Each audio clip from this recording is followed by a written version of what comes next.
Hello, ഇന്നത്തെ നമ്മുടെ recipe നല്ല ക്രിസ്പി ആയിട്ടുള്ള അതുപോലെ തന്നെ നല്ല ടേസ്റ്റി ആയിട്ടുള്ള ഒരു ഉള്ളിയുടെ റെസിപ്പിയാണ്. അപ്പോൾ അതിനുവേണ്ടി ഞാനൊരു 3 മീഡിയം സൈസ് വലിപ്പമുള്ള ഉള്ളിയുടെ അതുപോലെ നീളത്തിലൊന്ന് സ്ലൈസ് ചെയ്ത് വെച്ചിട്ടുണ്ട്. നല്ല തിന്നായിട്ട് തന്നെ സ്ലൈസ് ചെയ്ത് വെക്കണം. അതൊരു പാത്രത്തിലേക്ക് ഇട്ട് കൊടുക്കാം. പിന്നെ ഇതിലേക്ക് ആവശ്യത്തിനുള്ള ഒരു പിടി മല്ലിയില ചെറുതായിട്ട് അരിഞ്ഞിട്ട് കൊടുക്കാം. അതിലേക്ക് ഒരു പച്ചമുളക് ചെറുതായിട്ട് അരിഞ്ഞിട്ട് കൊടുക്കാം. പിന്നെ ഇതിലേക്ക് വേണ്ടത് മുഴുവൻ മല്ലി ഒന്ന് ചതച്ചെടുത്തിട്ടുള്ളതാണ്, അതും കൂടി ഇട്ട് കൊടുക്കാം.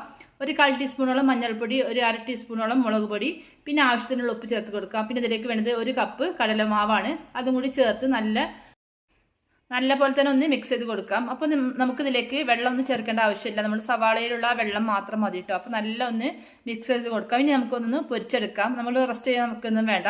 അപ്പോൾ നല്ല തിളച്ച ഓയിലേക്ക് നമുക്കിതുപോലെ ഉള്ളിവട ഷേപ്പ് ഏത് വേണോ അതുപോലെ നമുക്കൊന്ന് ഷേപ്പിലാക്കിയിട്ട് ഇട്ട് കൊടുക്കാം. അപ്പോൾ ഞാനൊരു റൗണ്ട് ഷേപ്പിലാണ് കേട്ടോ ഇട്ട് കൊടുക്കുന്നത്. നമ്മുടെ ഓയിൽ നല്ല ഹൈ ഫ്ലെയിമിലിട്ട് ചൂടായതിനു ശേഷം നമ്മളൊരു മീഡിയം ഫ്ലെയിമിലിട്ട് വേണ്ട നമ്മൾ ഉള്ളിവട തയ്യാറാക്കുമ്പോൾ. അപ്പോൾ നല്ല ക്രിസ്പി ആയിട്ട് തന്നെ കിട്ടും, ഇല്ലെങ്കിൽ അങ്ങനെ പെട്ടെന്ന് തന്നെ അത് ക്രിസ്പി അല്ലാതായിട്ട് പോകും. ഇനി നമുക്ക് നമ്മുടെ ഉള്ളിവട റെഡി ആയിട്ടുണ്ട്. ഇനി നമുക്ക് ഇതുപോലെ തന്നെ ബാക്കിയെല്ലാം ഇതുപോലെ തന്നെ ചുട്ടെടുക്കാം. അപ്പോൾ നല്ല ക്രിസ്പി ആയിട്ടുള്ള ഒരു ഉള്ളിവടയാണ് കേട്ടോ. നമ്മളിതിൽ മൈദപ്പൊടി ഒന്നും ചേർക്കുന്നില്ല, വെറും കടലമാവ് മാത്രമേ ചേർത്തിട്ടുള്ളൂ.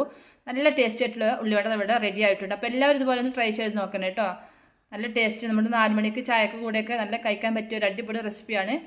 അപ്പോൾ ഇന്നത്തെ ഈ ഉള്ളിവടയുടെ റെസിപ്പി നിങ്ങൾക്ക് ഇഷ്ടപ്പെടുന്ന കരുതുന്നു. അങ്ങനെ ഇഷ്ടപ്പെടുകയാണെങ്കിൽ ഞാൻ എപ്പോഴും പറഞ്ഞപ്പോൾ ലൈക്ക് ചെയ്യാനും കമൻറ്റ് ചെയ്യാനും ഷെയർ ചെയ്ത് സപ്പോർട്ട് ചെയ്യാനൊന്നും മറക്കരുത്. അപ്പോൾ നെക്സ്റ്റ് വീഡിയോ നല്ല റെസിപ്പിയുമായിട്ട് കാണാം. ബൈ.